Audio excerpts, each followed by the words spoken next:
Welcome back to Steven. I'm your host, Steven, and my phone has been on 3% for the last hour and I'm beginning to think it's lying to me. And today, from divorce, a bus driver ditching somebody in the middle of nowhere, and even stealing a house, we've got some crazy revenge stories, all starting with a story titled Gas Thief Revenge. I was told this belonged here, so I'm reposting. Had a neighbor that would walk into my backyard, take my gas can of gas from my mower, and put it in his car and mower, and then return the can. I found this out because I'd begun to become a little suspicious that this 5-gallon can was always nearly empty every time I went to mow the lawn, and it was only like a 1-quart tank on the lawnmower. This was back before cheap, easy security cameras, so I had to set up a webcam from my laptop with motion detection software. Caught the guy going into the backyard literally 5 minutes after I left the house. For the next week, every time I had to take a pee, I pissed in that gas can.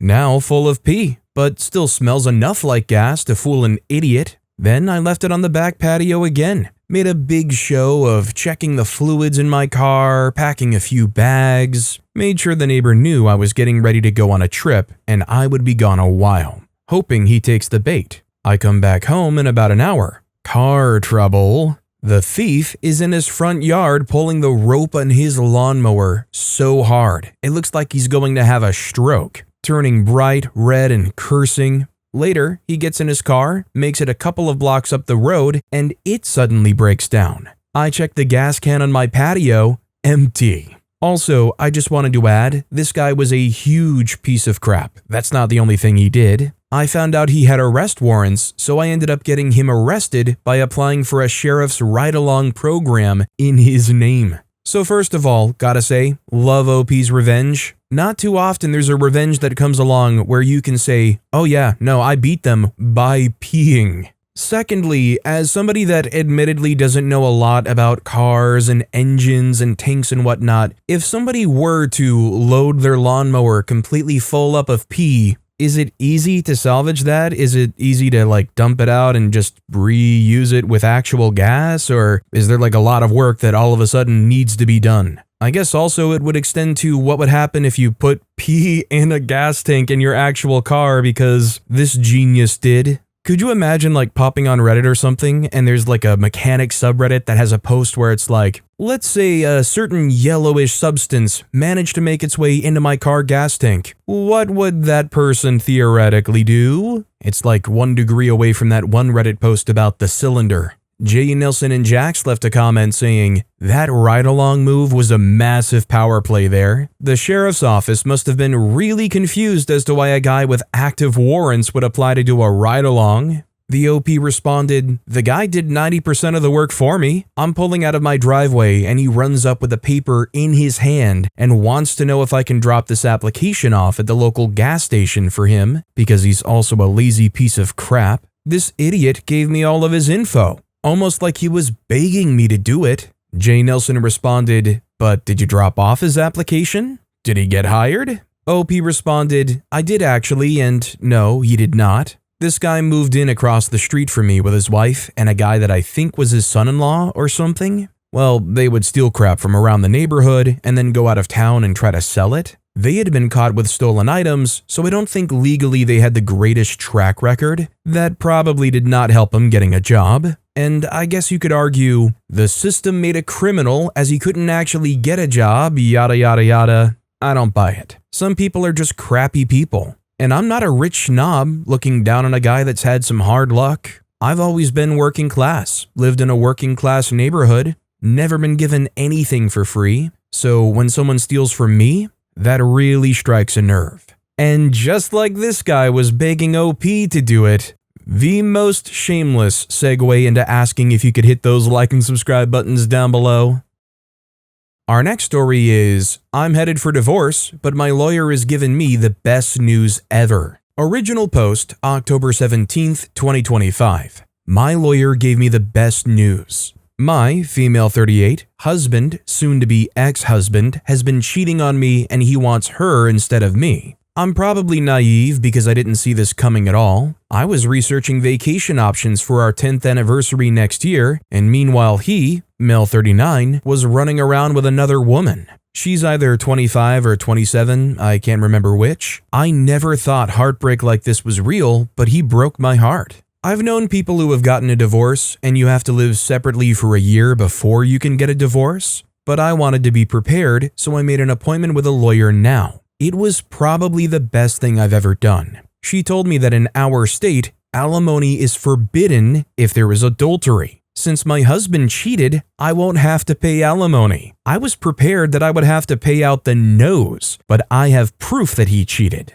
that he gave me himself, so I won't have to pay him. This was the best news I could have gotten. Also, the living separately for a year only applies to no-fault divorces in my state. Since I have proof he cheated, my lawyer went ahead and filed on my behalf based on adultery. Technically, my husband and I still live together. Our lease expires on the 31st, and the countdown on our separation was supposed to start November 1st. I wish I could be there to see his face when 1. He gets served with notice that I filed, and 2. He finds out he won't get alimony because he cheated. He wanted a no-fault divorce, and I know he was counting on getting alimony. It was the best news I could have gotten. I don't even have words for how amazing I feel. Jumping in here quick just to say, this is kind of exactly why you need to consult an actual professional lawyer in a situation like that. OP had all of these preconceptions about what they could or couldn't do. Before OP consulted the lawyer, they were almost prepared to live apart from him for a year and give up a fistful of cash or assets or whatever without ever actually knowing.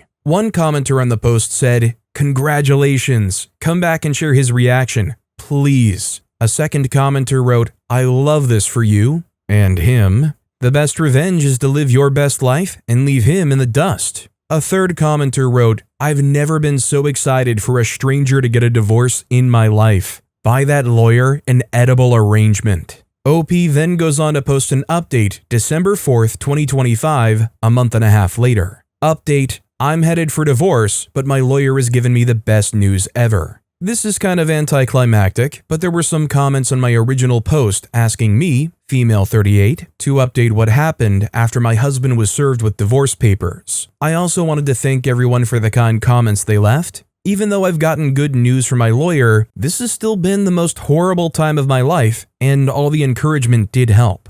My husband, soon-to-be ex-husband, male 39, was predictably not happy when he was served and found out I'd filed for divorce. He was under the impression that we had to be separated for a year first. I just told him to talk to a lawyer. We both moved out of our condo during the last week in October when the lease ended, and we live separately now. A few days after he was served and I told him to talk to a lawyer and leave me alone, my husband told me he's changed his mind and asked if we could work things out. I said no freaking way and told him to have his lawyer talk to my lawyer because I'm done talking to him. He was upset and almost in tears when I said I wouldn't reconsider. It's been a month and I've not seen or spoken to him. He hasn't tried talking to me again. Edit, and I'm extremely happy about it because I don't want anything to do with him ever again. Our lawyers are doing all the communicating. He may have been upset, but he broke my heart first, and even the good news from my lawyer hasn't erased how broken I feel. Edited to add, I'm turning off my messages so people will stop DMing me and calling me two-faced or other names for being disappointed that he hasn't contacted me again. I'm actually happy he hasn't because I want nothing to do with him ever again. I'm the opposite of disappointed. Jumping in again real quick just to say, it's kind of like the good and bad of Reddit all right here in this story. You have all these people here that are just cheering and supporting OP on and telling them, yeah, you get yours on that cheating jerk. And then you have people that go in the DMs and likely not even just from misinterpreting what OP said in that segment of the post, but also very likely just calling OP a terrible person for destroying this guy's life. You see it all the time, unfortunately, not even on just Reddit, but social media in general where you can have a DM or a private message. Especially poor women like OP who make these posts, they'll have some vile people try to show up in their mentions. One commenter wrote, I'll bet she dumped him. A second commenter wrote, he realized he derailed the gravy train and his new girlfriend dumped his broke butt. Good for you, you deserve better. A third commenter wrote, I bet his girlfriend dumped him. Plus, he has nothing to gain from the divorce, so of course his pathetic butt wants to reconcile. I'm sorry you have to go through this, but time will dampen the pain. Wishing you the best. Commenting on the whole saga, Newbie left a comment saying, Can we work things out? Subtext, crap, I've just found out that I won't get alimony. Our next story is HOA demanded more green coverage, so I gave them all the green coverage. So this happened last year, but the mint is still spreading and the HOA is still losing their minds, so I figured you'd appreciate this. I live in one of those cookie-cutter suburban developments with an HOA that has nothing better to do than measure grass height and count dandelions. Behind my house, there's this steep slope that's basically a dead zone. Terrible soil, gets destroyed by sun, nothing grows there. Looks like crap, but it's not my fault the builder graded it wrong. Enter the HOA Compliance Committee, aka 3 retired Karens with clipboards. They start sending me violation notices about insufficient green coverage and failure to maintain community landscaping standards. I try explaining that it's an impossible area, but they don't care. They want it green or they want fines. I spend like $200 on grass seed, dies. Another $300 on sod, dies. Hire a landscaper for $800 who basically tells me, some places aren't meant to be green, then leaves. More violation notices. Finally, I'm browsing Reddit at 2 a.m., as you do, and see this post for Bad Apples Double Mint Seed Bombs that claims to solve impossible erosion problems. The whole thing sounds sketchy, but I'm desperate and facing HOA fines, so freak it. $35 for 5 seed bombs. Here's where the revenge begins. The violation notice specifically said I needed to establish adequate green coverage using appropriate plant materials for erosion control. It didn't say what plants, just appropriate and green coverage. So I read up on mint. Turns out it's actually excellent for erosion control. Deep roots, spreads aggressively, thrives in terrible conditions. Technically checks every box they demanded. Friday evening, I chuck all 5 seed bombs onto my dead zone like I'm lobbing grenades. Saturday morning, I email the compliance committee that I've deployed professional-grade erosion control featuring premium mint varieties selected for aggressive establishment in challenging terrain.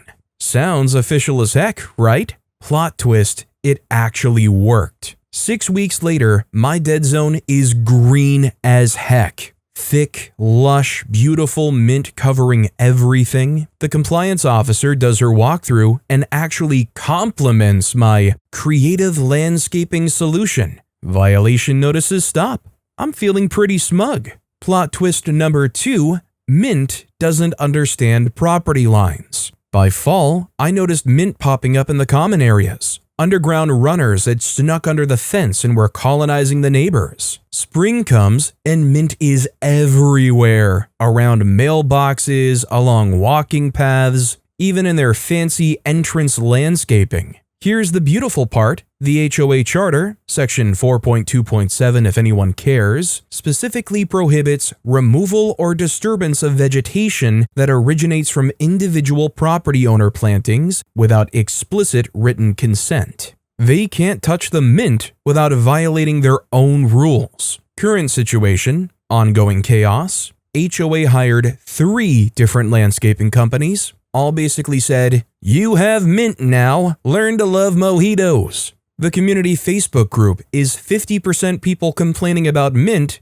50% people asking where to harvest it for cocktails. Last month's HOA meeting included 20 minutes of heated debate about aggressive aromatic species management. They're trying to revise the charter, but need 75% homeowner approval, and everyone thinks this is hilarious. Best part? Karen number 1 from the compliance committee now sends passive-aggressive emails about residents who deliberately introduce invasive species but can't name names because that would be creating a hostile community environment. Section 2.1.4. My neighbors love it. Free mint for everyone. The mailman said our whole street smells like a spa. I make mint juleps with ingredients harvested from the community mailbox area. The HOA wanted green coverage. Mission freaking accomplished. Look, I'm gonna be honest, usually when a story like this comes up and they list a product name in it, I'm usually going to go out of my way to just trim it out so it can't be confused as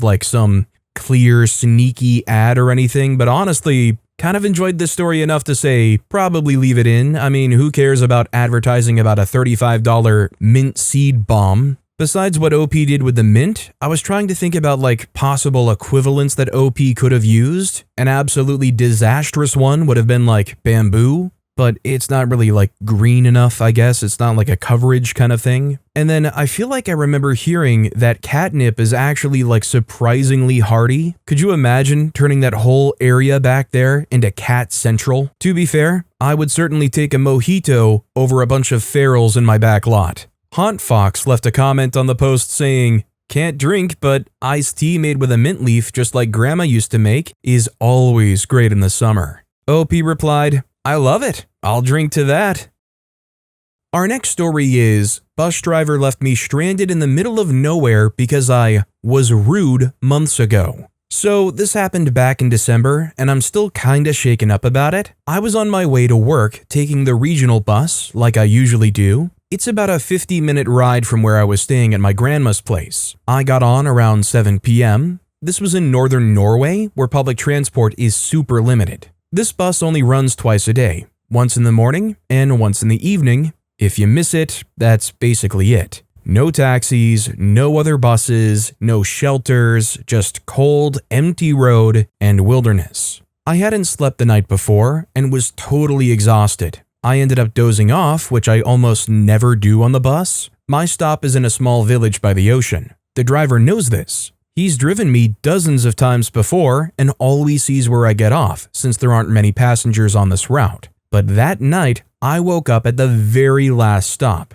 Some other passengers noticed that I was still on the bus and woke me up. Still half asleep and confused, I got off the bus. Looking back, I should have just talked to the driver before getting off, but I wasn't thinking clearly. The driver waved me over to his window. I asked if we had already passed my stop. He looked me right in the eye and said, "Yeah, a long time ago." I asked if he was heading back that way and if I could get on again to actually get home. Then, without missing a beat, he said, "I remember you were rude to me before, so you'll just have to figure it out." Then he shut the window and drove off, just like that, left me standing there. I'm a 19-year-old black guy in a mostly white rural area. I stood there in the dark, trying to figure out what just happened. No way home, no backup options, my phone was at 5%. I didn't even have service at first. It was 40 degrees out in the middle of winter, and I was stuck in the middle of nowhere. I finally managed to call my mom, who was visiting my grandma for the holidays. By pure luck, a friend of a family friend happened to be nearby and came to pick me up.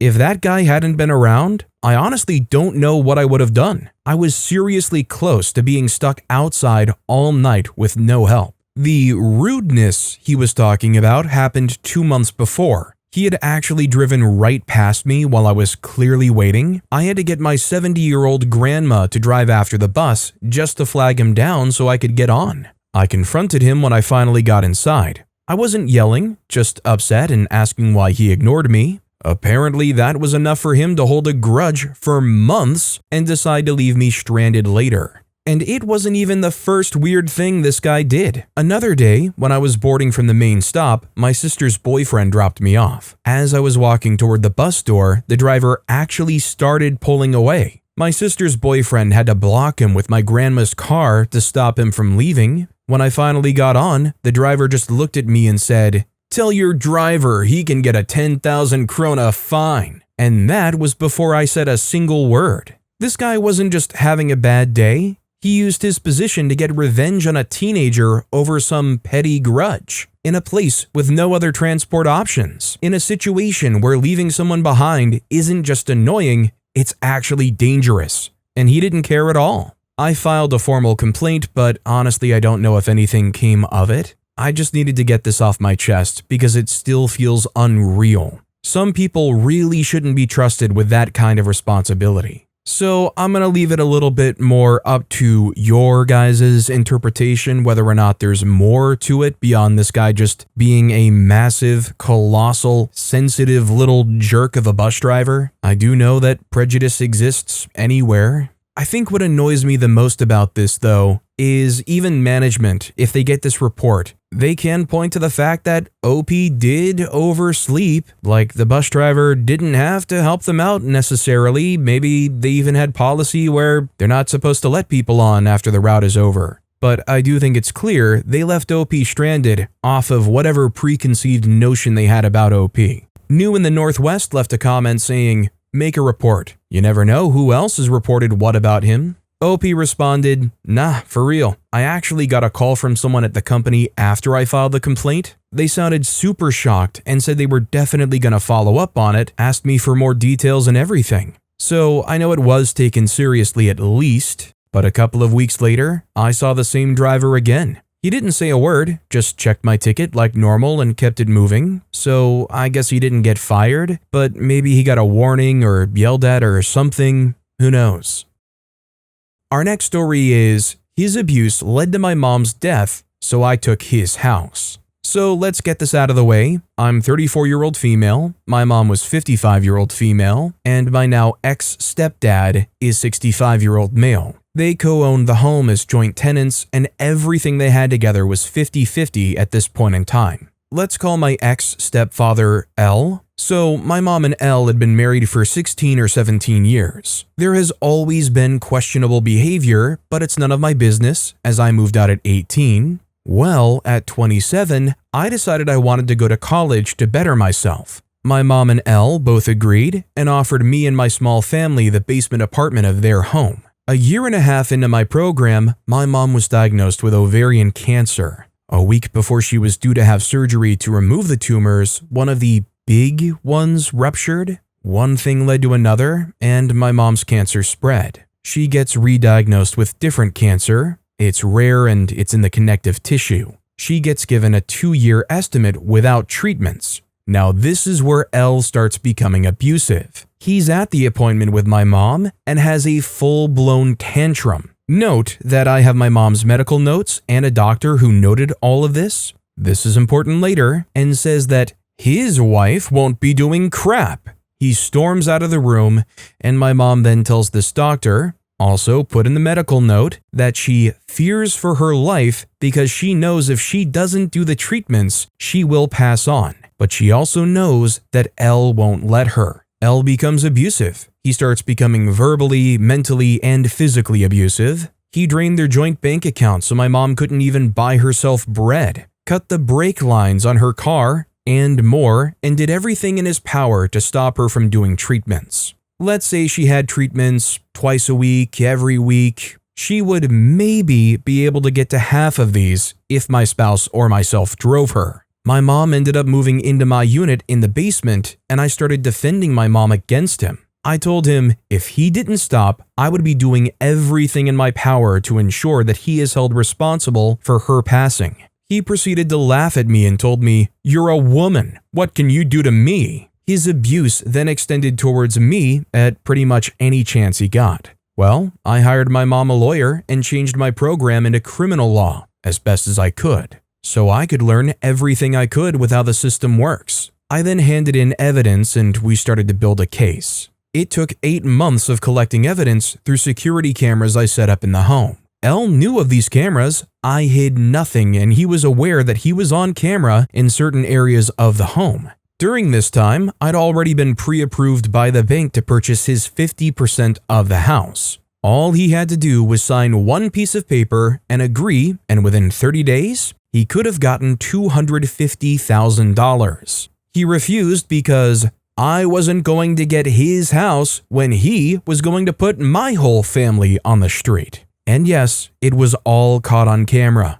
L was handed a summons by my lawyer's office to attend court with us. Well, he refused. He said he knew more than the lawyers and was not going to show. Because of this, we ended up winning in court, and sole possession of the home was given to my mother. All his assets are locked and put under my mom's supervision to prevent him from liquidating assets. He has a restraining order on him from the house and my mom, and he isn't allowed to leave Canada. He was evicted by the police that night, and the locks were changed, etc., etc. With him being out of the home, we got my mom onto ODSP, and she was able to finally and safely start treatments because she now had access to the transportation offers through ODSP and the cancer societies. My lawyer and her also broke the joint tenancy on the home and became tenants in common. This is also super important, and pretty much while my mom was still lucid, set everything so that when and if she did pass, the house and everything she owned would come to me.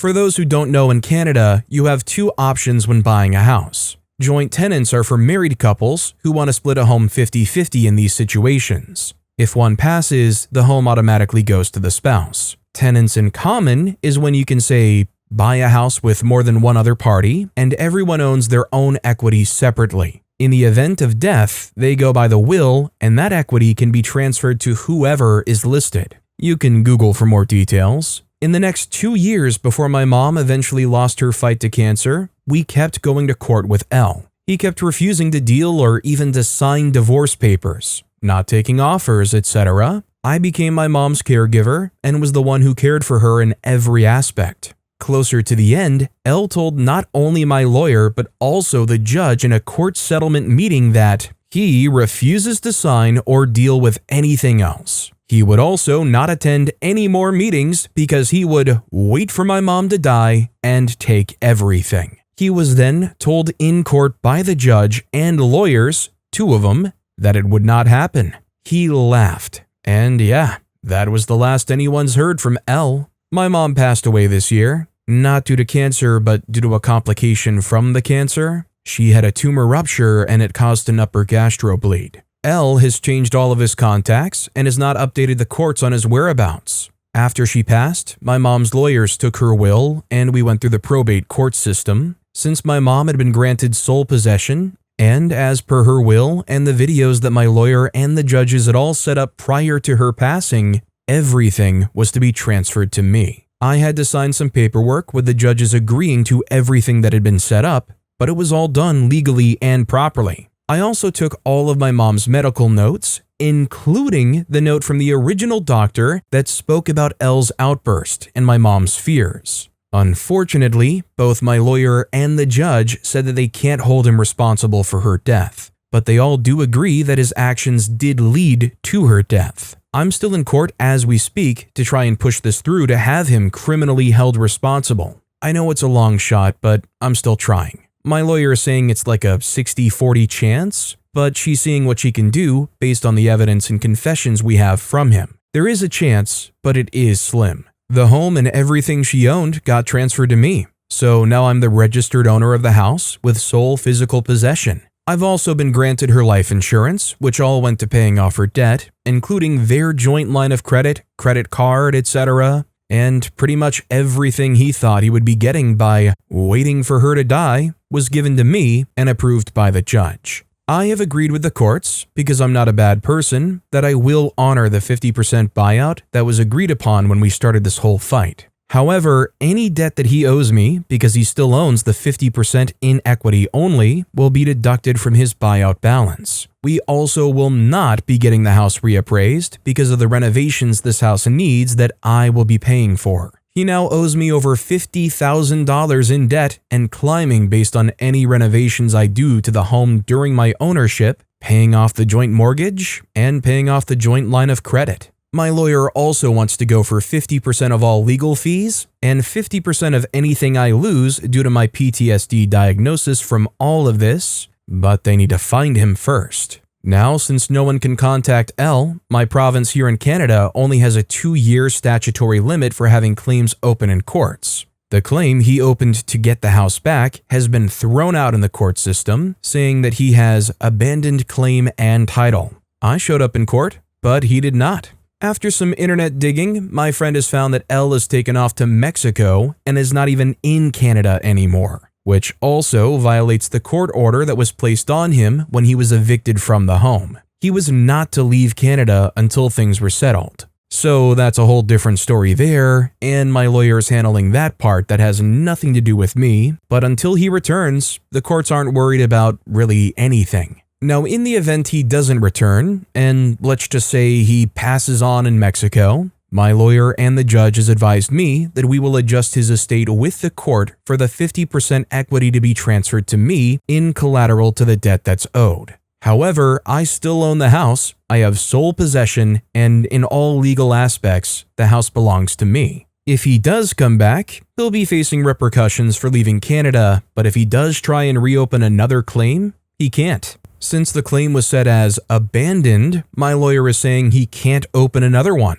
So he'll be stuck in either A, taking the offer, or B, not taking it, and I just do what I wrote above and petition his estate and the courts. But either way, in any situation, he will not be getting back possession of the home. So yeah, at this point I'm still going to court to have him held responsible. The courts and lawyers are all on my side, and they were the ones who granted me the house and everything. So I legally took everything from him because his actions led to my mom's delay in getting treatments and thus killed my mom. Just wanted to mention, unfortunately, no updates I could find on this one, even though it was posted more than a year ago at this point. You know, at least OP has the house, and it sounds like likely they're going to get 50% of that guy's estate, if not more. You kind of almost hope that they can find that guy, extradite him, and that 60-40 chance OP's talking about ends up being the 60, and they can hold that guy liable for the abuse he gave OP's mom. Mysterious Region left a comment saying,